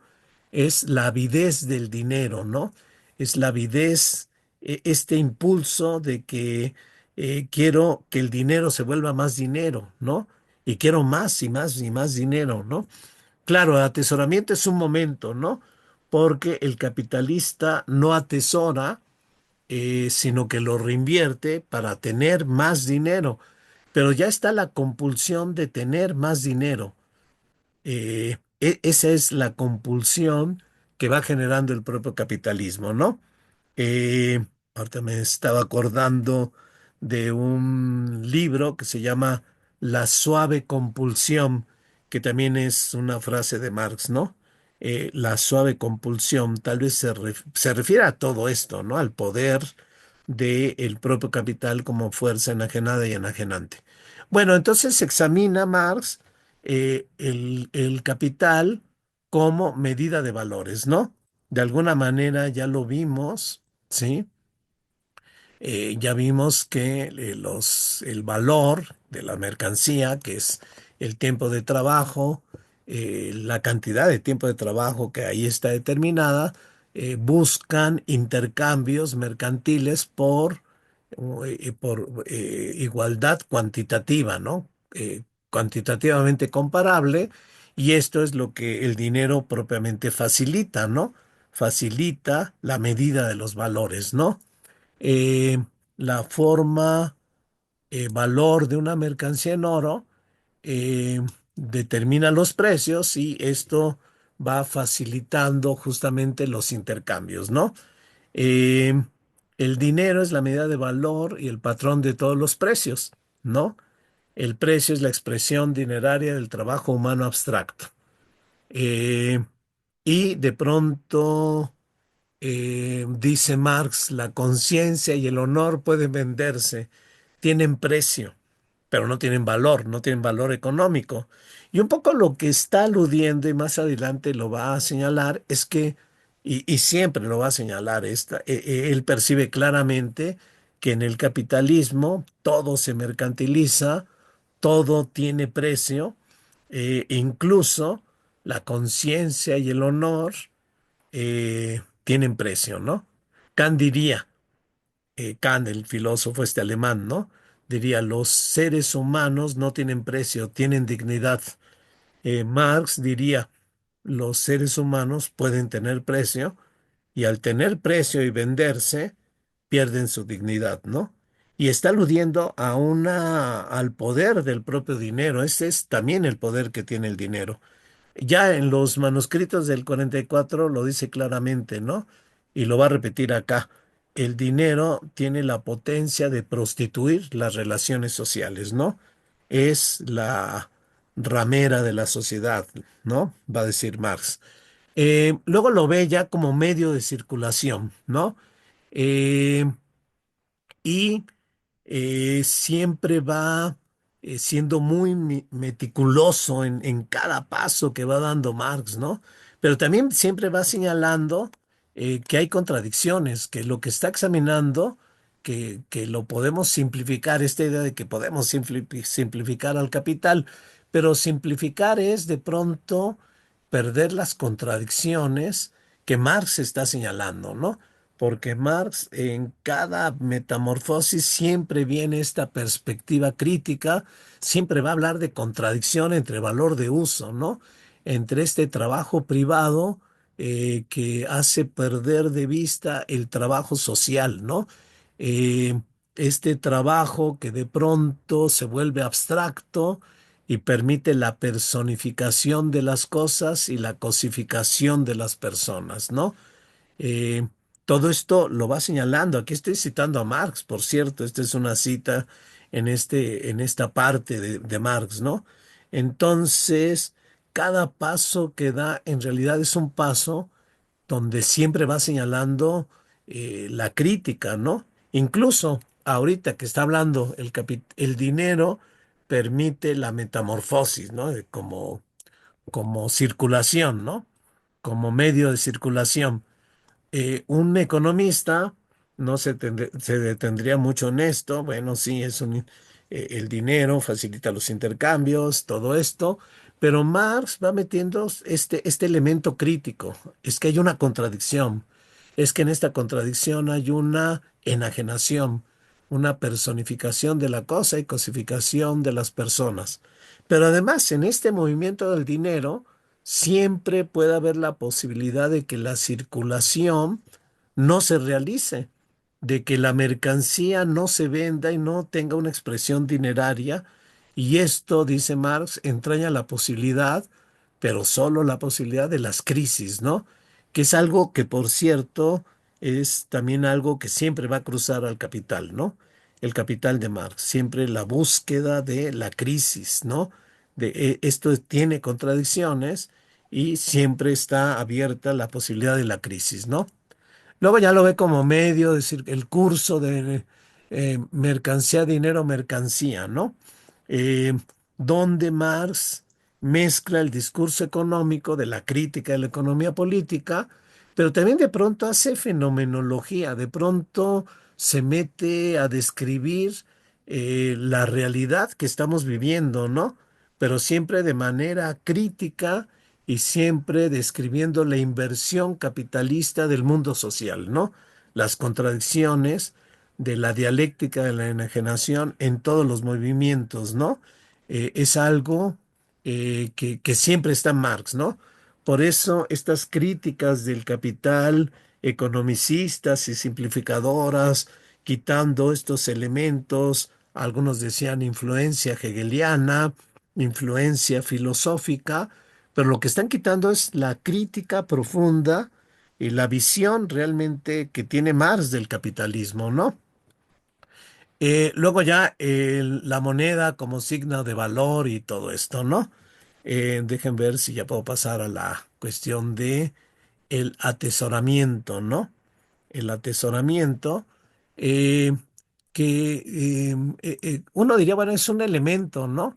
Digamos, en estos intercambios de mercancías, la mercancía se intercambia por dinero, pero dice, de pronto, en los intercambios con el dinero, se inmoviliza la circulación porque de pronto lo que quiero es dinero, ¿no?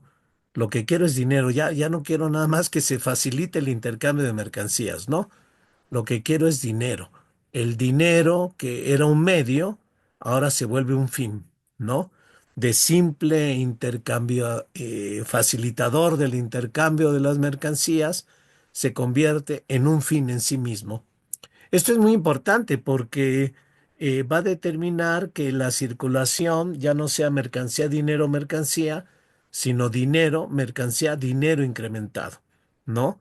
Se vuelve un fin en sí mismo, ¿no? Eh, y la mercancía, bajo la forma de dinero, se vuelve tesoro, ¿no? Ya veremos posteriormente que el tesoro se reinvierte, pero la compulsión de buscar dinero queda en el propio sistema y en las personificaciones del capital, que son los capitalistas, ¿no? Por eso esta parte se me hace muy significativo, ¿no? Eh, ya los manuscritos del 44, el propio Marx había hecho una crítica al dinero. El dinero es la divinidad visible, todo se transmuta, ¿sí? Es la confusión e inversión de todo, ¿no? Y hermanar todas las imposibilidades, ¿no? Digamos que lo que no tienes, si tienes dinero, lo puedes tener. Por eso, dice Marx, es la puta universal, es el universal alcahuete de los hombres y los pueblos, ¿no? Por cierto, Shakespeare es su inspiración para su crítica del dinero, pero no solo él, ¿no? Es esta confusión, esta fuerza divina del dinero, ¿no? El poder enajenado de la humanidad se está expresando en el dinero. Bueno, así lo dicen los manuscritos, pero en esta sección del Capital igualmente va planteando esta idea de que la mercancía se va intercambiando, pero de pronto ya no es un medio, sino un fin. Y de pronto hay una avidez de oro, una avidez de dinero, ¿no? Una fetichización del dinero, porque el dinero es la representación de la riqueza misma, ¿no? Si yo tengo dinero, yo eh, tengo todas las riquezas, ¿no? Aunque no lo compre, ¿no? Me siento con la potencia de tener las riquezas. Y en otro momento, entonces, se trata, y ese ya es el fetichismo del capital, de, de que el dinero puede volverse dinero incrementado, ¿no? ¿Cómo puede volverse dinero incrementado? Si lo invierto en la producción, porque la producción se vuelve una máquina que produce más dinero. Claro, olvidando que se está explotando la fuerza de trabajo y a la propia naturaleza, ¿no? Entonces, como el dinero no deja traslucir qué es lo que se ha convertido en él, todo, mercancía o no mercancía, se convierte en dinero. Todo se vuelve venal, venal que se puede comprar y vender, ¿no? Todo. La circulación se transforma en la gran retorta social a la que todo se arroja para que salga de ahí convertido en cristal de dinero, ¿no? O sea, no importa, es como los españoles que agarran los ídolos de oro de los pueblos originarios y los funden todo para que se vuelva en oro, ¿no? No resisten a esta alquimia ni siquiera los huesos de los santos y cosas sacrosantas, excluidas del comercio humano, mucho menos toscas.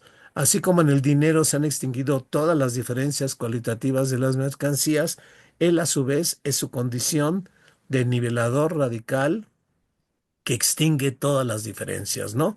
O sea, el dinero tiene una potencia enajenante superior a la propia mercancía porque es una mercancía, ¿no?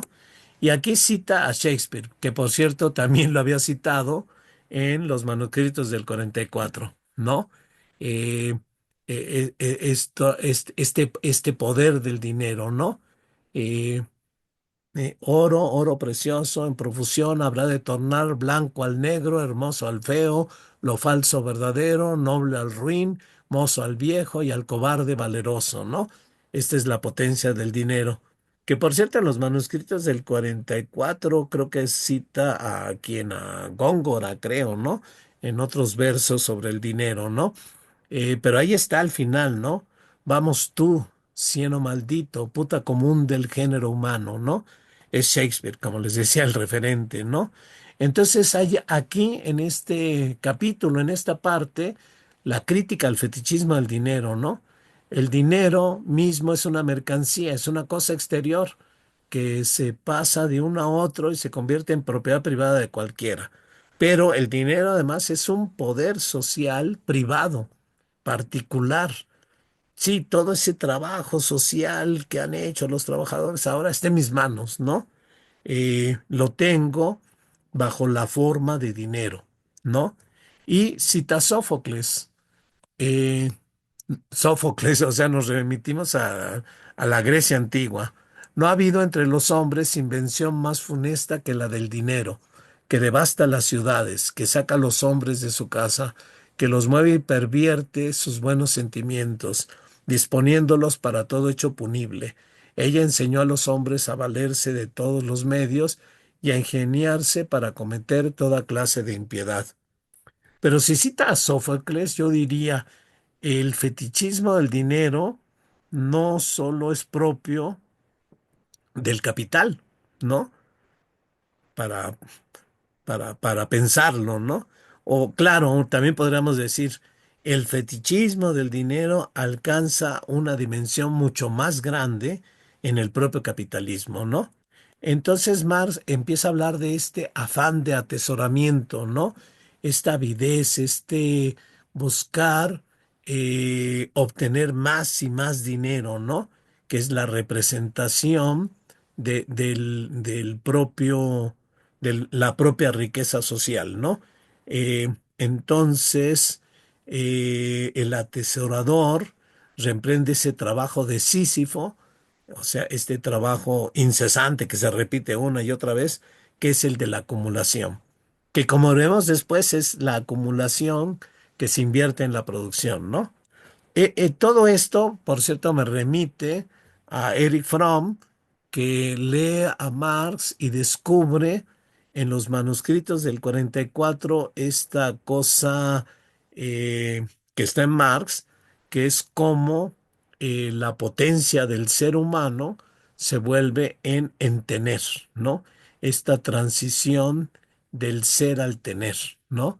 Que es un elemento importante, creo yo, en la propia crítica al capitalismo y en el pensamiento de Fromm, ¿no?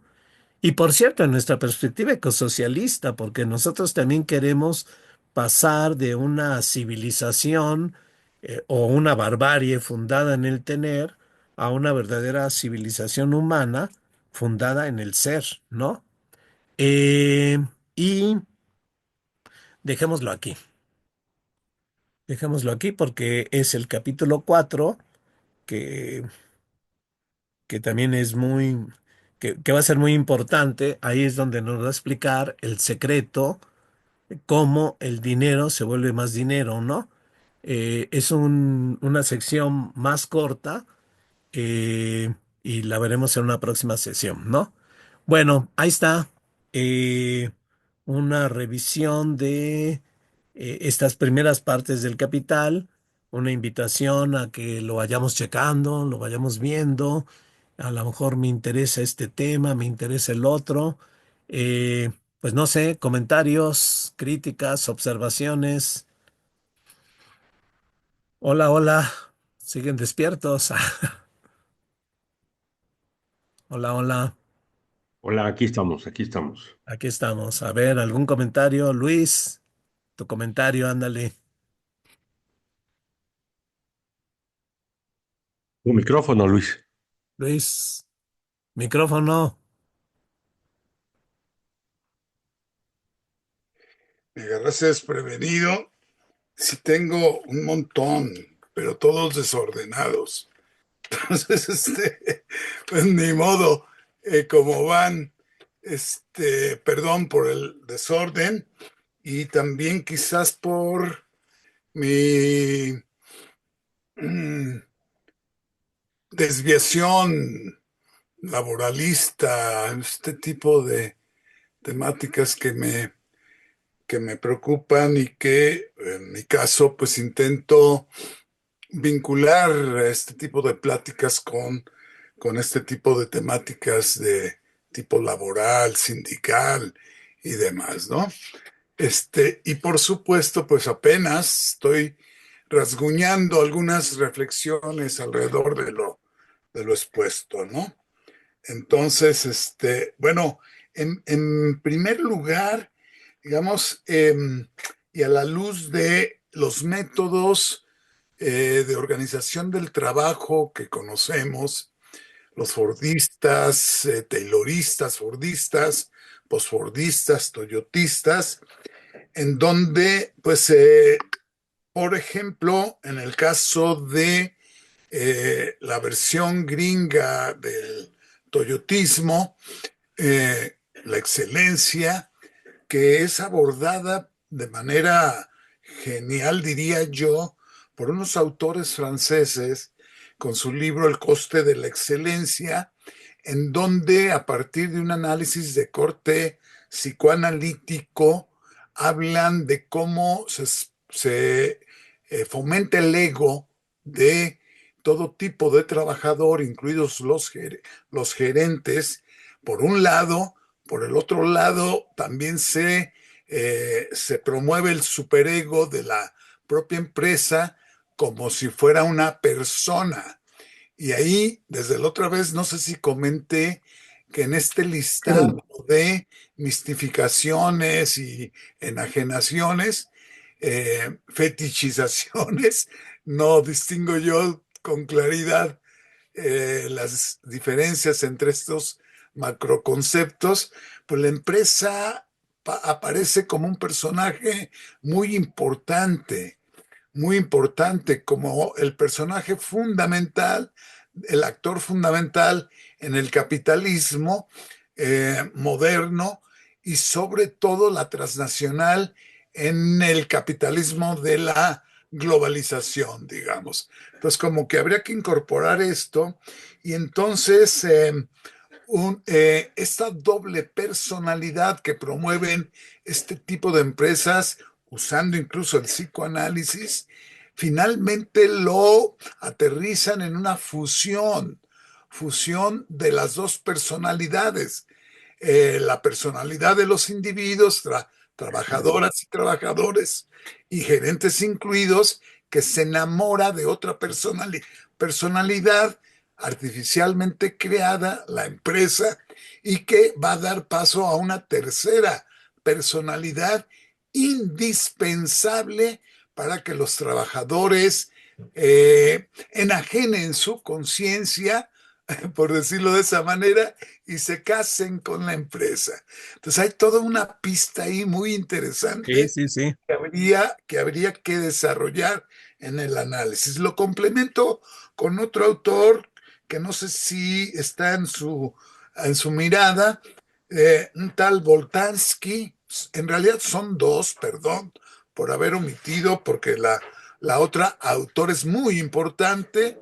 Tiene también, aparte de esta obra, El nuevo espíritu del Sí, sí, capitalismo, sí.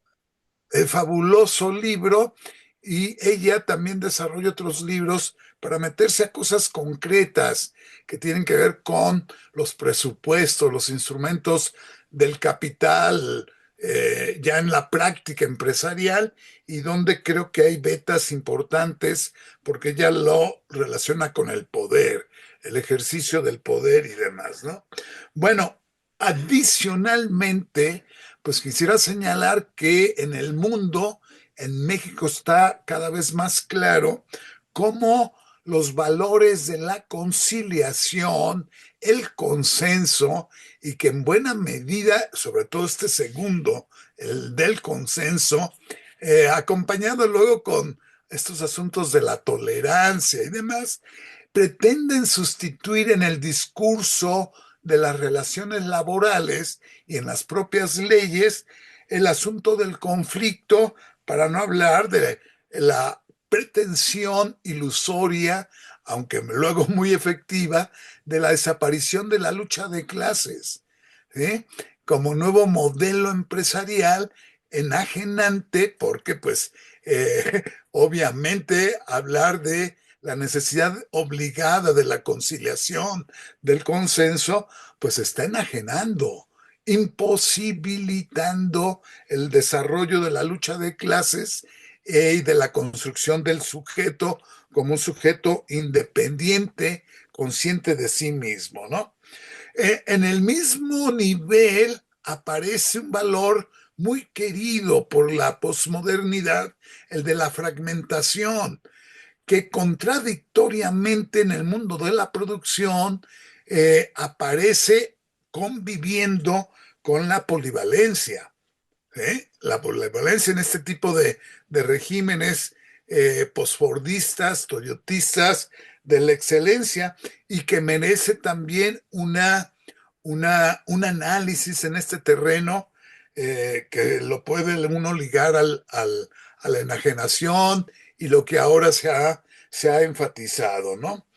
Y entonces digo yo, el capitalismo contemporáneo pareciera tener rasgos de rescate del feudalismo, claro, contemporáneo, con tecnología y demás.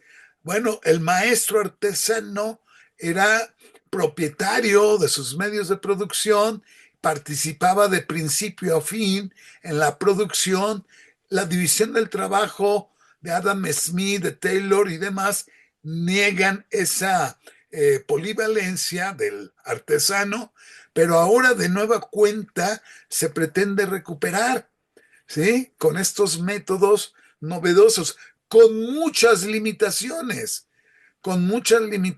porque son incapaces de recuperar a fondo un modelo de nuevo tipo de trabajador participativo, creativo, que se apodera del proceso de trabajo en el que participa. Pero bueno, lo dejo también como necesidad de análisis mayor. El Estado-nación apareció también como una manifestación concreta de la mistificación del Estado, como categoría sustantiva de esta lógica de esta dialéctica de la enajenación. Pero el Estado-nación, así las dos palabras, en un capitalismo de Estado-nación. Pero entonces dice uno, y ahora con la multipolaridad, con la globalización, pues Jalife habla de la multipolaridad para sustituir a la unipolaridad, de tal manera que en la época del Estado-Nación, pues Estados Unidos aparece como la abstracción de varios imperios que dominan el mundo, ¿sí? Y ahora, ¿qué pasa con la multipolaridad? Habría que recuperar esa discusión que desde hace rato plantea Jalife, porque la geopolítica, al menos en mi visión, mistifica el análisis de clase y no le entramos a esos debates. Bueno, yo no los conozco y creo que es muy importante en la época actual, pero ligándolo con lo que hoy se expuso, ¿sí? Con la enajenación, etcétera, ¿no? Dios y Golem, pequeña obra filosófica del padre de la inteligencia artificial, ¿sí? Norbert Wiener también aparece como un roce con las cuestiones teológicas cuando él habla de la inteligencia artificial, ¿sí? Está hablando de la cibernética y entonces la inteligencia artificial aparecería como una expresión más de ¿cómo decirle?, de la objetivación del valor, ¿sí? Objetivación enajenada. Exactamente, pero las mismas pinzas, el torno y demás lo son.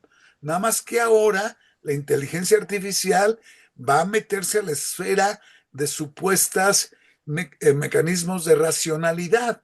Pero también las pinzas tienen inteligencia artificial. Pues, ¿qué son divinas o qué? Pues las creó la inteligencia humana y se objetivan de manera artificial como potenciadores del cuerpo humano, de la mano, del cuerpo, los brazos, el desplazamiento del cuerpo para el trabajo. Y la inteligencia artificial es lo mismo, pero en la esfera de lo intelectual, de una supuesta racionalidad. Me gustaría preguntarte en dónde busco esta conjunción de las dos plusvalías. ¿Sí? No lo tengo claro. Y me interesa mucho porque yo creo que ya lo dije en alguna ocasión anterior, ya lo dije que yo tengo la hipótesis de que efectivamente con el outsourcing como un modelo muy dominante, estamos observando la conjunción de las dos estrategias de plusvalía absoluta y relativa. Bueno, luego de manera también de inquietud, los esclavos se autovenden. Digo, quiero preguntarlo en términos de que luego, de manera a lo mejor muy metafórica, de pronto hablamos que hay un renacimiento del esclavismo en la sociedad actual. Y a mí me parece bastante exagerado, porque sería como pensar que los esclavos se autovenden, ¿sí? Y entonces creo que habría que discutir sobre eso, ¿no? Este, y luego la cuestión del dinero, en el fondo, efectivamente, como valor, expresión del valor, el dinero, como mercancía en sí misma, pues es una expresión del valor, con todas las propiedades que ya hablamos y incluida la enajenación. Es una manera, creo, pues más sofisticada de la permuta, donde ciertamente cambio valores por otros valores, pero ahora con intermediación del dinero, ¿sí? Entonces el dinero aparece en lugar de los valores de uso. No quiero que me paguen como en la tienda de raya. En general, en el capital moderno, pues quiero que me paguen con dinero para que me den la libertad de usarlo por cualquier mercancía que se me dé la gana, ¿no? Me gustó esto que hablaste de la división del trabajo. Creo que también da mucha pista para el abordaje del trabajo simple, complejo, el concreto y el abstracto. Agregaría yo un fetichismo. aunque creo que lo abordas un poco de ladito al referir a las naciones originarias, los pueblos originarios. Pero yo diría también hay un fetichismo donde le atribuimos valores, suprapoderes a los pueblos originarios, las costumbres seculares de los pueblos originarios. De pronto estamos tentados a otorgarles propiedades mágicas a los pueblos originales por el solo hecho de ser originarios, indígenas, qué sé yo, ¿no? Y el propio capital de pronto se aprovecha de estas creencias para vendernos mercancías que producen los pueblos originarios y demás. Me pregunto, ¿cómo abordar este tipo de categorías, Estado, dinero, capital, en una sociedad poscapitalista? ¿Pretenderíamos, promoveríamos la desaparición del dinero en una sociedad que poscapitalista, de tipo en el rumbo del socialismo? Y finalmente, también creo que lo que abordas sobre la, lo que mencionaste sobre lo comunitario, su eventual prostitución, enajenación y demás, pues sí, en las cooperativas suele ocurrir ese tipo de intervención ajena al espíritu comunitario porque pues están rodeadas de relaciones del capital, pero los sindicatos, los partidos políticos, no estamos ajenos a esa prostitución, ¿sí? Y entonces creo que das una pista muy buena como para abordar lo que sucede, por ejemplo, con el charrismo, la pérdida de identidad original de los sindicatos y de los partidos. Y bueno, muy bien haber metido a Quevedo, poderoso don, caballero es don dinero. Gracias. No, gracias a ti, Luis. Sección quinta del capital, la producción de la plusvalía absoluta y relativa. Luis, ándale, agárralo y prepáralo, no está muy grande.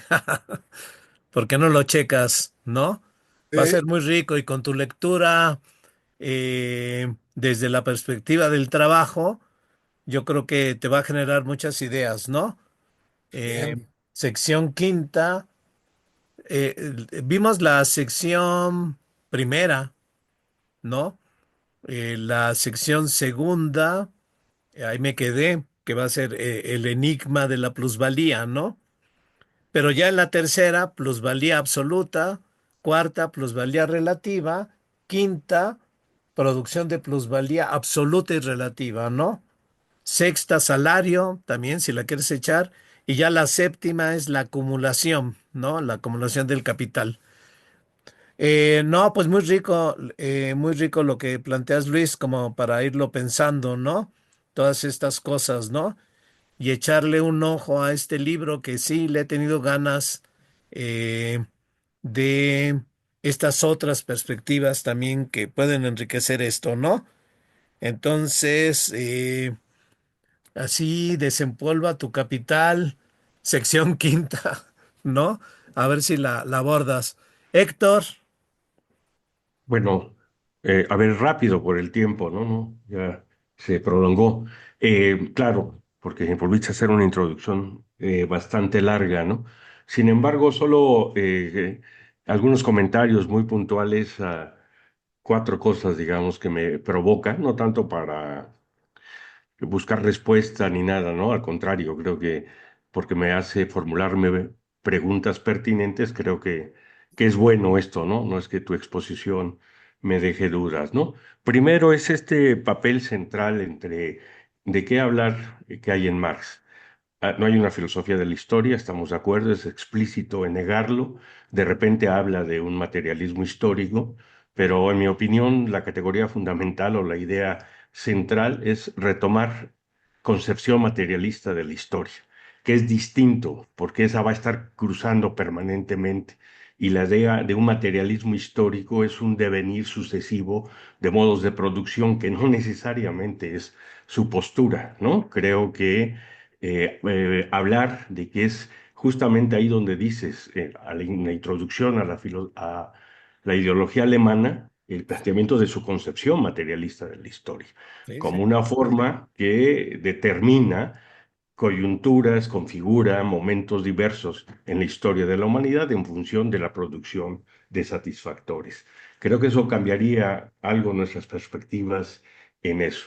Otro, rápidamente, el sentido de utopía en Marx. No es que Marx niegue las utopías, más bien niega las utopías que no pretenden la superación, que están fundadas sobre un idealismo, ¿no? Creo que tú ya mencionaste, vamos a entrarle a Ernest Bloch. Creo que el Principio de Esperanza, sobre todo el primer tomo, porque es una obra muy, muy larga, compleja, pero el primer tomo, sí, esta idea de pensar a la utopía como el todavía no, no como lo irrealizable, ¿no? sí, Porque Marx tiene ese sentido de crítica. Cuando tú dices en tu lectura, claro, la síntesis es la superación de, ¿no? Entonces, sí, me parece que por ahí está, ¿no? Luego, esto que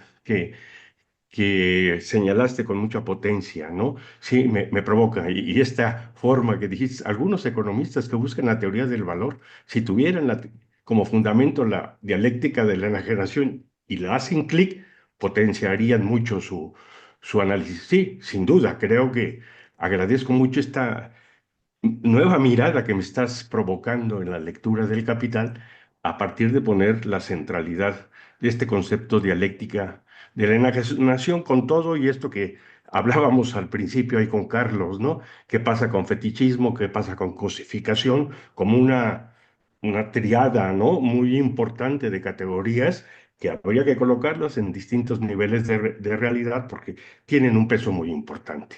Bueno, estoy de acuerdo con esto que has señalado, claro, es como tú dices, desde donde uno habla, tus referentes a el valor fueron concretos, pero me parece que habría que tenerlos muy presentes porque no solo por la dialéctica de la enajenación el capital sigue siendo válido, sino por lo que es la ley del valor y la ley del valor como un mecanismo de funcionamiento de algo que me referiré más adelante, rápidamente. Entonces, creo que sí, el trabajo como sustancia del valor. Hablaste de magnitud y al final hablas de intercambiabilidad, checando eso, ¿no? Entonces, me parece que son tres dimensiones centrales, ¿no? De la teoría del valor, que hoy hay que volver a colocar y insistir en su presencia en una economía, en un sistema que tiene vocación universal y funcionamiento universal. El Estado-nación, como bien decía Luis Bueno, es parte justamente de este mundo enajenado, ¿no? Pero nos ha cosificado y pensamos desde lo nacional con una fuerza impresionante, ¿no? Pero si logramos efectivamente recuperar esta pretensión de Marx de estudiar el mercado mundial, no lo logró, pero hay varios pasajes en el Capital, varias referencias donde insiste en el capital funcionando como un sistema global, ¿no? Como un sistema universal, con vocación que se despliega. Sí, pero hay mediaciones y determinaciones mediaciones y determinaciones en un juego dialéctico en momentos distintos que dan configuraciones diversas. Y luego lo que es mediación se vuelve determinación, pero a su vez está siendo determinada. Es decir, hay una complejidad. Hay que tener, digamos, la forma adecuada para lograr eso, ¿no? Entonces, creo que estas cosas son muy fuertes. Y finalmente, y de manera rápida, no para volver a abrir un debate contigo, pero me parecía que si fueras congruente con lo que bien nos expusiste sobre lo que es atesorar, apropiación de riqueza social, pero eso no es acumulación capitalista, sí, sí, ¿no? Y esto creo que es muy útil tenerlo presente en nuestra discusión que hemos tenido sobre lo pertinente de la propuesta de Harvey de un momento de acumulación por desposesión, ¿no? Yo he dicho eso es atesoramiento, no necesariamente reproducción de la relación capital-trabajo, ¿no? Que es, como tú dices, ¿no? Si no queremos ser presas del fetichismo, atribuirle al atesoramiento, al dinero, a la gran prostituta, al demonio, a lo que sea, ¿no? Esa cualidad. Bueno, pero ese es un fetiche, porque lo real, como tú lo dijiste, lo que está en la generación de riqueza, en la riqueza es el trabajo. Y en la configuración histórica que vivimos ahora, ¿no? Ese trabajo es un trabajo enajenado, aliado, y es dominado por el capital. Pero el capital tiende a reproducirse. No, no puede quedarse solo en la etapa del atesoramiento, ¿no? No, no Claro, es su propia lógica, ¿no? Entonces, por eso, este concepto me hace mucho ruido, tú ya lo sabes, pero es un debate que tenemos ahí en curso, pendiente, y que siempre será apasionante. Y te agradezco, realmente me pareció magistral. Yo no pude, por desgracia, estar la semana pasada, pero encontré en tu esfuerzo de síntesis las líneas porque además te he escuchado varias veces, la centralidad que me has convencido, ¿no? Tiene. Pero cuando digo centralidad, es un nivel de realidad que permite articular con otras, ¿no? Y yo lo articulo con la ley del valor, lo claro. articulo con la idea de, porque hablo, ¿no? Como, ahora sí, ¿no? En mi praxis, como tratar de entender la economía mundial, pero la economía mundial no como suma de estados nacionales, sino como una configuración histórica particular que produce mercancías, que hay mediaciones y determinaciones que justamente fetichizadas, ¿no? Las asumimos como potentes economías nacionales, ¿no? Eso es producto del pensamiento positivista, ¿no? En Marx, la idea de totalidad, tú también lo haces, lo recuperas. En Cosick, te da otra dimensión totalmente diferente, ¿no? Pero claro, es una dimensión en la que permitimos entender a la realidad, aproximarnos, tratarlos, entender por qué justamente el concepto de lucha de clases y su expresión clara, pues está teniendo mediaciones nuevas y determinaciones por cosas que, como tú dices, como los estudiantes, nos vuelve locos. No podemos comprender los estudiantes de hoy, ¿no? Porque viven, son sujetos históricos situados que viven en algo muy mediatizado. Bueno, perdón por el abuso del tiempo, no quería hablar mucho, pero sí quería expresar estas ideas. Gracias, Andrés. No, pues muchas gracias a ti, Héctor. La repetí para ti. Sí, bueno, Te estuvo habías bien. perdido. Y siempre me interesa a ver si no estoy diciendo alguna tontería, ¿no? No, No, lo no, jamás. agradezco. Y bueno, ¿qué tal si ya nos vamos a descansar, ¿no? Y a lo mejor nos vemos a blog, me interesa, mientras los demás van preparando su capítulo del Capital, ¿no? Pues un abrazo, no sé si nos veamos la próxima semana, pero ahí estamos en comunicación. A lo mejor Claro, tomamos pero vacaciones también. Los invitamos a la escuela de cuadros del PRT, no se les olvide. También están invitados, invitadas. Un abrazo a todas, a todos. Nos vemos, hasta luego. Hasta bye, luego. bye.